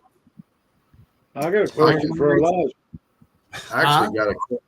I actually got a question for Steve there. Being a demonologist, I've encountered before a young man about the age of 12 that had an attachment that we ended up getting rid of it. And he was cussing up a storm and everything else, but he wouldn't tell us who it was. And we ended up extracting the attachment from him and getting disposed of it. And he hadn't had a problem since. But do you normally see some of that being the attachments when kids are about to turn from 12 to 13? Do you see that often? Because I've seen that a few times already. In the cases I've dealt with, most of them are either adult or mid to late teen. Yeah, so I haven't had that experience, but it's like I said, it's been documented before that's happened before. So. The interesting thing is the 12 to 13-year-old, that range, you think about, what the hormones are doing, and it's life-changing. They might be going through a testing. I did when I was 16. I heard what I assume was the devil or just something negative telling me to pray to it for 2 or 3 days straight. And I was afraid to say anything to anybody because it sounds stupid and crazy. But I finally stood my ground and said, no, I'm not going to pray to you. I'm going to pray to this. And it was been fine ever since. And I had a lady tell me at one point that there comes a time around that age where you're going to be tested and you're going to take this path or you're going to take this path. So it just another way of looking. I mean, when I walked into potential demonic cases, there is basically a line of questioning that I ask. What's your religious background? Have you been baptized? Because people are unaware that baptism is a minor rite of exorcism. People don't know that. Right. You're expelling everything bad. And of course your traditional signs, precognition, preternatural knowledge, levitations, apportments, stuff like that. Those are all traditionally things associated, coins disappearing or money disappearing and then reappearing elsewhere. Right. That's an annoyance. That's one of the things. Scratching or banging on walls is usually the start, turns into scratching a lot. A lot of people hear scratching on walls. So in the minute I start hearing those type of triggers, then we have to go into, okay, it sounds like, and mind you that most I've done a number of deliverances, which is an exorcism on a building. When you do an exorcism, that's on a person. When you do a deliverance, that is on a building, where it's not manifested. A person may be in a state of oppression, but not possession. Right. And if you can catch that in that stage, you can do a deliverance on the building. And then we would put, St. Benedict coins on the four corners of the property, holy salt, and all that, ritualistic stuff. So, and it's very important that post incident that the person involved in the exorcism or deliverance, that the family start, whatever their religion may be, to start becoming a little more spiritual and clinging to their faith, because it helps them keep the bad stuff from coming back. Yeah, I mean, I've had to christen the ground at some houses, run off some bad energy as well. So I mean, I know stuff about that, and I've taken shaman classes as well. So I'm pretty familiar with things like that as well. But I've ran into, like I said, 12, 13-year-olds getting these attachments about 4 times since I've even been in this field. And I've even had a few colleagues have attachments that we've taken out of them. And I sent Randy a picture of one of them. I don't know if it ever did come through, that me and my former Reiki mentor, we took an attachment out of a person, and she was using her, what do you call them? Symbols or whatever you want to call them, and vibrating. And I was using my technique that I've got, and we actually took it out, and you can actually see that on the wall, that her holding it back with one of her things. So that was, and it's also super important to find out how the demonic made its way to its victim or victims. Well, the funny thing is with her, she kept telling us things all the time, and she wasn't acting right. And she just kept acting abnormal, and we just kept picking it up. And that's like, this isn't her. I mean, it was pretty evident. And then, like I said, the picture that I sent Randy, I had an SLS. The Reiki master had an SLS. She had nothing, and it didn't come back until after we performed the ceremony and got rid of it. And then all of us had our SLSs, but yeah, it was very interesting. So, like I said, I've learned a lot from my Reiki mentor and the shaman. And you learn a lot from experience. One of the freakiest things when I was dealing with that 16-year-old, which I thought we had a couple of meetings with the mother previous to this whole event without the actual 16-year-old being present at the house. And while we were there, she would call up the phone and say, "Who's at the house?" And again, preternatural knowledge. Like anytime we were there, we would get a phone call. "Who's at the house?" Well, and what we did was, when we actually did the event, I wanted my team to go in and, assess things. And I stayed out of the house, because a lot of times what I found was that after several years, I would go into the house and everything would stop. It was demonic. Everything would stop. It would hide itself. Yep. So I would stay outside. And then when it finally appeared to them, they gave me the signal, and I walked in, and that's when the violence started. That's why the cops had to hold her down, and you know, the eyes were just not natural at all, and they just it was the freakiest thing you'd ever want to see. And I've been on an investigation that's come over the Ovilus, and it says to me and my mentor that was the Reiki master, we don't like you here. We don't want you here. We'd leave the room and they'd get more responses, like you said, than when I'd walk into the room, because it doesn't want me around. So, Elijah, you were at the. Oh, go ahead, Steve. I'm sorry. No, my response would have been like, especially in demonic cases, too bad. I'm here. That's normally what I say. Yeah. I'll stick around.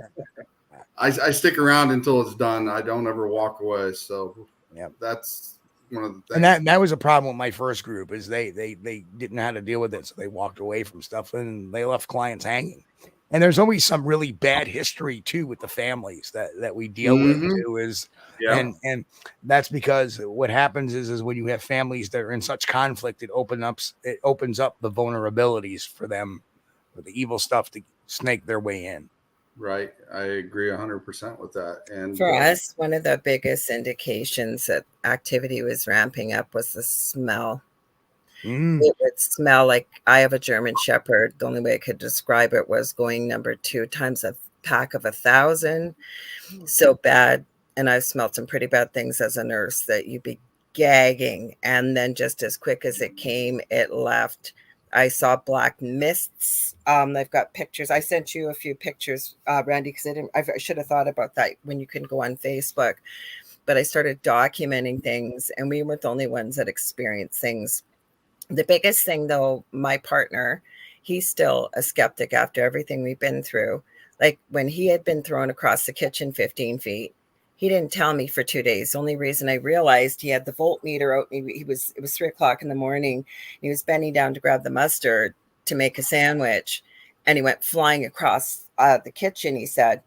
And so he had his voltmeter out and he's checking the fridge. And even though he didn't feel a shock, but the only reason I knew, because he had a big cut on his arm. And where did that come from? He goes, oh, yeah. I went flying across the kitchen into the counter. And I said, what? And he's still this way. And I understand it's good to always have a healthy dose of, I don't know if you want to call it skepticism, but we can't always just jump to everything being paranormal. And I think that's come up a lot tonight, right? You have to debunk it. You do. Yeah. Mm-hmm. Yeah, I always look for the most logical explanation first. And then once that's out of the way, then you start looking at other avenues. I definitely agree with that too. Elijah, when you were at that vampire hotel, did you get any ghostly things or anything that happened while you guys were up there at that hotel? That was a very peaceful night. We went up there the night, and it was just bright enough with the moon where, you could see everything. You didn't need a flashlight. It was very comfortable that night. Now, you do hike up a very large hill to get up to the vampire hotel. And at one point during the night, we seen this ball of light off in the distance. And from where we were standing, we looked at it, me and my sister and a friend of mine. We're like, that looks so high up off the ground. That couldn't be anything normal, couldn't we? Watched it for the longest time, and I was live streaming at the time, and even got it a little bit on the camera, and was watching it, and it went out, and it was like, was that anything? Was that an orb of light or something? And I don't know if it was, but when we got back down to the car, when we were done up there, my buddy, where he'd parked on the side of the road, one of the park rangers or whatever post a big ticket or big warning on his windshield. So I think we seen a flashlight of one of the rangers, and it was just an odd perspective. But as far as like getting weird feelings and whatnot, I can't confirm anything like that. But that night I was up there, it was relaxing, man. Why do they call it the Vampire Hotel? Reason they call it the Vampire Hotel is, I guess, a little bit of a background on the place. Vampire Hotel is in Land Between the Lakes, and if you look at like a map view of the park, Vampire Hotel is about halfway up and off toward the left. It used to be a actual house that a woman had up there at some point, and it's all you got up there now is a big rock retaining wall. But at one time, you can find the blueprints online. It looked like it would have been a fairly nice house, and it's overlooking the lake. You got a very nice view from up there. But y'all remember some years back, Rod Farrell, the feller who killed that couple down in Florida? Oh, yeah. His gang and his friends, they would hang up around that Vampire Hotel, and he would say he was possessed, or he was the spirit of a 500-year-old vampire, and that's how it kind of got its name, Vampire Hotel. Allegedly, they're up there drinking blood and doing, less than positive things, I suppose. And he went down there and killed that couple in Florida and got put into prison. And now it's just kind of got the name Vampire Hotel. It actually had like a little building attached to it where you could go inside of it that they would hang out in. And I think maybe in the 90s they bulldozed it down. But all you got now is the big rock wall where you can go up and just kind of hang out and take pictures and whatnot. But as for like Bigfoot activity, we went up there, tried to see if we could rustle up anything, and not really anything. We found an interesting break, but like Mr. Steve was pointing out, you can't prove that that's anything, Yeah, well, Steve is the guy who's been debunking all this. Steve, you said, I talked to you, I told you, I sent you a message, said great on the Bigfoot thing with the AI. You said you had something coming up that you were going to show on TV, or you were going to show on here, or you were going to show the world. What was that? Well, can't you share that? Trying to think what it was, because I deal with so much. I said, bring it with you Wednesday. Oh, that was the thylacine breakdown. That was the thylacine. Oh, is that what it was? Okay. Yeah. But if I did put in the share screen a picture of one of the first demonic possessions, one of the evidence photos that was submitted to us, and we ran it through the checks, and it all passed. If you want to pull that, it should be on a share screen. It should say my name under it. Pull that picture up. And this is exactly the type of thing you deal with when you deal with. This is in the middle of the day, mind you. Okay, where do I pull that for a share screen? Okay, so if you look down on the bottom, you'll see all the. Right here. There we go. Yeah, there we are. So unfortunately, you really can't see it very well in this. If it was a lighter background, but if you look at the, I can probably right in all there is all black. Right, I see that. Yeah. Mm-hmm. And that was so close to her that when she took that picture, that we realized something really evil was going on there. So, but yeah, that was like one of the pictures. There was a number of pictures, these really weird orbs. But I want, this was more convincing to me than the orb photos. So. I didn't know we could do that. So you taught me something today about that share screen. Yeah. Laura, you got that picture of that closet? You want to share that? If you had to do it, we'll throw it up there. Yeah, give me a second. I can share the EVP. I could have shared all that stuff. I didn't even think of it. Give me 1 sec here, guys. That's why Steve's the detective. He knows how to work all this stuff. No, I knew how to do that. I didn't know you wanted me. I produce my own show on StreamYard, and I do a lot of producing for the network. So we're all here. I mean, share it out. Steve, thank you for showing that to me, because I didn't know any idea I could do that, buddy. Give me 1 sec here. He's drinking my coffee. No, actually, I got Diet Pepsi, but keeps it cold. Yeah. I'm going to share what I've caught. It was a friend I was talking to, actually, that she caught these pictures. It was in the most active part of my house behind me. And then this thing that those look, I didn't know what those were. So I took pictures. Like I said, I took pictures of everything because I didn't know. I was like, what the heck are these things? And when I looked at them, it almost looks like, I know it looks a bit blurry, when you're going to see it in just a sec. Here, give me 1 second. I'm just sending it to myself. I do it a little differently than I know exactly how Steve did it, but I'll do it a little differently. So you want me to show the thing on the wall, or you want to show the thing behind me? Whichever you want to do. It don't matter. Okay, hang on. If I'd have known this, we all could have shared stuff. Steve, he's always teaching me something. Okay, give me 1 sec here. I got it. Here we go, guys. It's hard to see though on there because it's blurry, but that looked like a spider web in this little closet in my old house at the back door. But if you blow it up, it looks like, and it could be pareidolia, but it is the weirdest looking spider web I have ever seen. And it almost looks like a white skull in the face. That's kind of wild.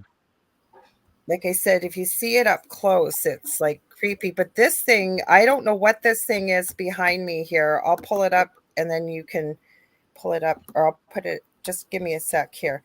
So there's 3 pictures. I'll try and pull because they show a progression, but okay. Oh, sorry, I hit the wrong button there. This thing behind me, I don't know what that was. I didn't even know it was behind me. It's hard to see because it's small, but it's some kind of creepy looking thing. You can see a face on, almost like a hat. The picture before it, there's nothing there. And the one afterwards, there's something to the right of the tall thing that was left there. That was all taken in a matter of a couple of seconds. I don't know what this thing was. It was my friend. She's up in the corner. I just blurred her face out, obviously. So I don't show her face. I didn't ask her.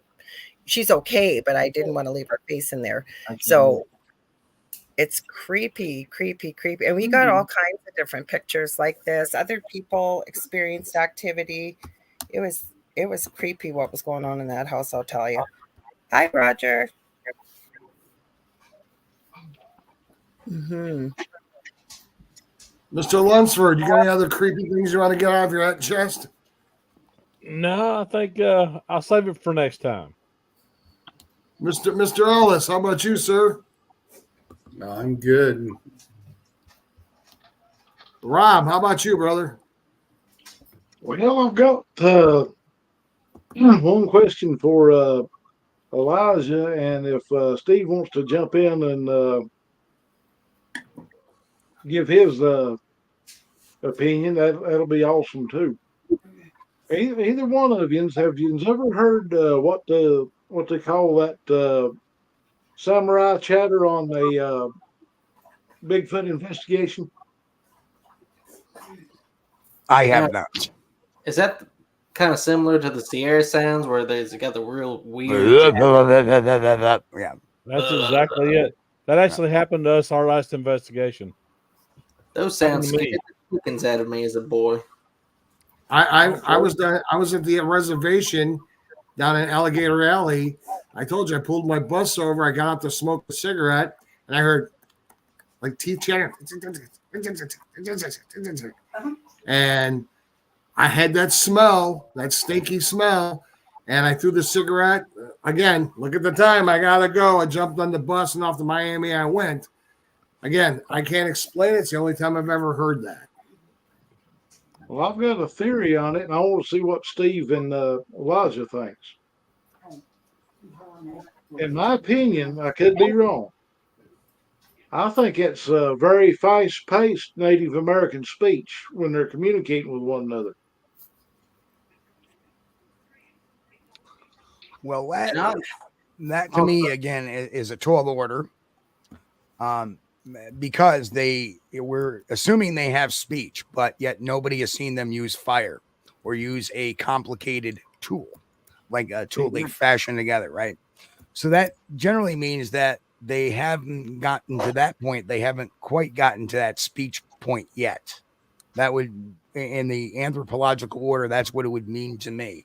And again, we have to think about anthropocentrism again, and we hear this chatter, and we automatically assume it's language because of that particular attribute to us.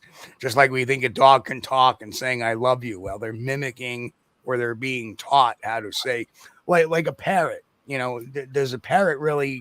They have that mimicry type of ability, but they really know what they're saying. You know, you don't hear them carrying conversations on, right?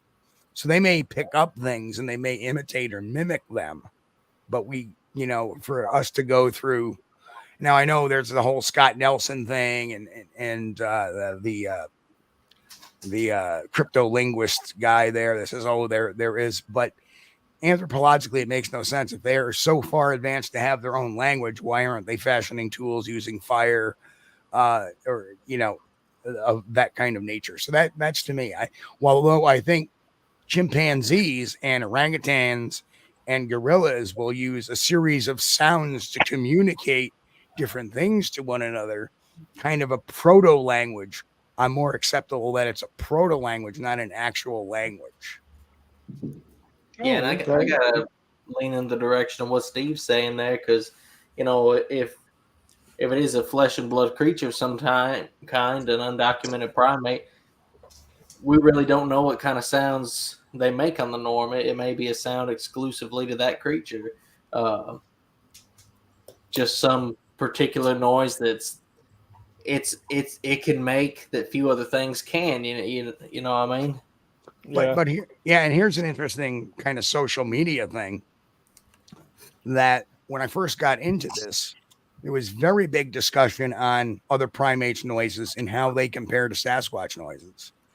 And like people were recording hoots and pan hoots and items in the field back then.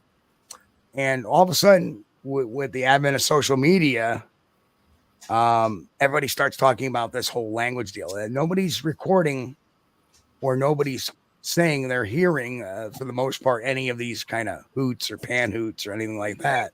When very clearly I got one of the best hoot responses in that. You know, there's one guy that's been all over the country and out of country and in Alaska, Alex Petikoff, and he says that was by far the best recording we ever got of a hoot call back, and it was just so loud, and whoop, right on back. Mm-hmm. And so, you know, I've tried, but the funny thing is that we got to remember that a Sasquatch, if you go to an area enough, they will remember who you are, not only by visual, but by voice. So that's why, you know, people say, well, talk to them. It's not talking to them, not necessarily maybe to communicate with them, but to kind of get them used to you and that you're not causing any harm to them. So for whatever reason, I went out there and we're all talking. We broke up into two separate groups.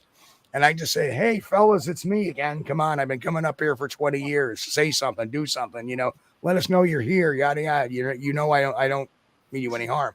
Now, I know they probably don't understand a tenth of that other than recognizing my voice. And then 4 or 5 minutes later or 3 minutes later, boom, here's this pan hoot, this hoot call come back. So it recognized me, I believe, or they recognized me.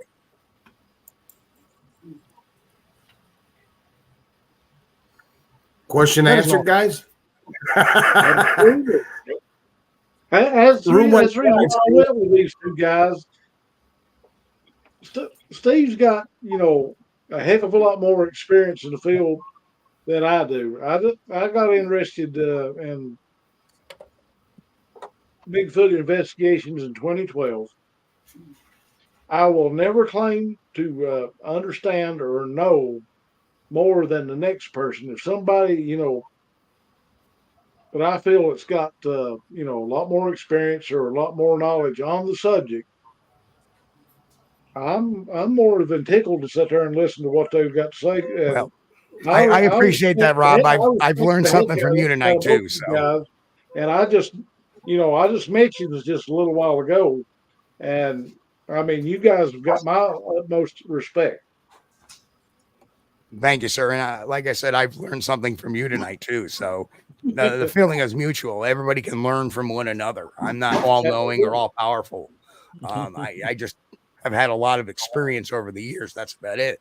What does it mean? Well, it means as much as the next person's opinion. Yeah. Well, guys, I'm not trying to cut it short. If you guys want to keep going, I will go. But I have to take a commercial because I'm being told to. Hey, Randy. I'm going to make this quick, and I mean super quick. It's 1 minute long. Hello, I'm Mike Lindell, and I'm excited to bring you my Giza Dream bed sheets for the best offer ever. We're all experiencing rising prices, but I was able to secure a limited amount of Giza cotton for a great price, and I'm passing those savings directly on to you. You can get my Giza Dream bed sheets for as low as $29.98 with your promo code. They're the most luxurious sheets ever, made with the world's best cotton. It's grown only in a region between the Sahara Desert, the Mediterranean Sea, and the Nile River. I know my sheets are perfect for you, and I'm extending my 60-day money-back guarantee for Christmas until March 1st, 2023, making them the... I got rid of that commercial. I don't know. You guys, we got to find out what this is. I guess we have to take commercials. We've been on here almost 3 hours. So yeah. I don't mean to cut anybody off. What were you going to say, Tracy? I'm sorry. I was going to say I'm about at 2%. So it's going to look like I just ran away at some point. So I'm going to have to say goodnight because I have totally run my phone down. Tracy, tell everybody where they can get a hold of you, your Facebook page and stuff like that real quick before you go. Okay. Tracy Jones, Tracey Jones, of course. Look on Facebook. I don't have podcasts and all that. So I'm a newbie. But I'm happy to talk to anybody, I'm going to have to go too. I want to thank you for having me tonight too as well. I really appreciate it. Thank you. It's great meeting y'all, guys. My pleasure. Y'all. If you ever want to get a hold of me, you can get a hold of me on facebook.com/Angel Rock. And I do have 2 podcasts on UFO Paranormal Radio Network. The Angel Rock Monday night, 6 to 8 p.m. Eastern Standard Time live. And the Thing at the Foot of the Bed, Thursdays, 7 to 9 p.m. Eastern Standard Time. It was really nice to meet all of you. You have a great night, okay? And thanks again for having me. Good night. Thank you, ladies. Night. Good night. I guess I better wrap it up too. 5 o'clock comes early. It ain't before I know it does. And guys, I had a great time on here tonight with all of you. Love to do this again, and hopefully we'll have all these spiritual things happening to us. Steve, how can everybody get a hold of you? Find you? Well, I mean, you're on every network there is, so, but. The easiest way is youtube.com/@SquatchDTV, all one word there, at SquatchTV or SquatchDTV.com. Sean. You can find me on Eternal X Wolfpack Paranormal on Facebook. You can find me on YouTube under the same name as well. And Serene Divine. I am co-host with Pam Harris as well. Mr. Lunsford. Well, I believe I sent everybody a friend request already. But yeah, I approved you. I'm on Facebook. I'm on my own website. I'm on everything. Just put my name in Google and everything will pop up. Elijah Henderson. I reckon my main platform is YouTube. Just look up Cryptid Studies Institute, and that's where you'll find me. Well, Elijah and George and Bill, I'm sorry, Rob, I want to get you guys on all as well to my podcast. It'd be great to yak it. Anytime. So it'll be a lot of fun. I had a lot of fun tonight. I'm sorry we had all these problems with YouTube. I guess we really jammed YouTube up tonight, big time. Somebody had to. Guys, before we go, I've got to hit this real quick. Let's see. We got Rob back in here. Rob, we're getting ready to shut it down. How can everybody get a hold of you, find out where you're at, talk to you? You can either find me on Facebook under Robert G. Effler, or you can go through NCI Podcast and find me that way. Or Go Dark Paranormal. Or Go Dark Paranormal Investigations. That is so cool, guys. Guys, I had a great time. Dave is my host. He's a terrific guy. He's got a lot of knowledge. You guys need to contact with him. And guys, before I end up the show, I'd like to thank each and every one of you. I want to thank God for all the help that he's given us.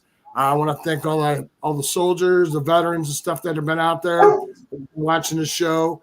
And I'm going to play this before we get off the air, gentlemen.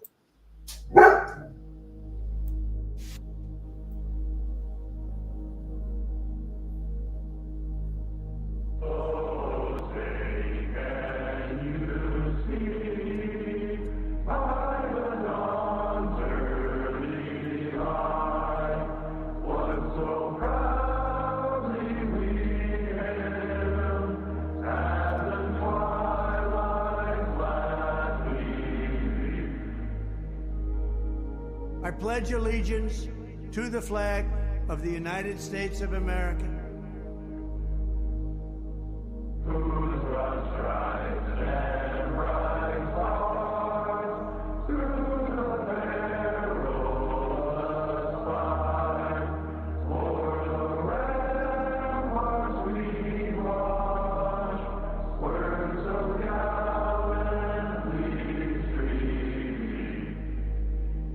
And to the republic for which it stands,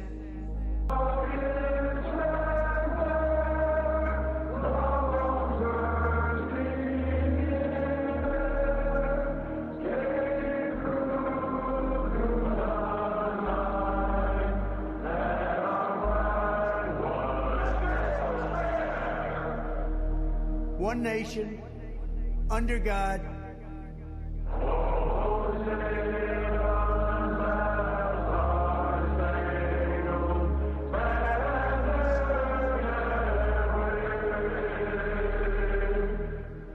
indivisible, with liberty and justice for all.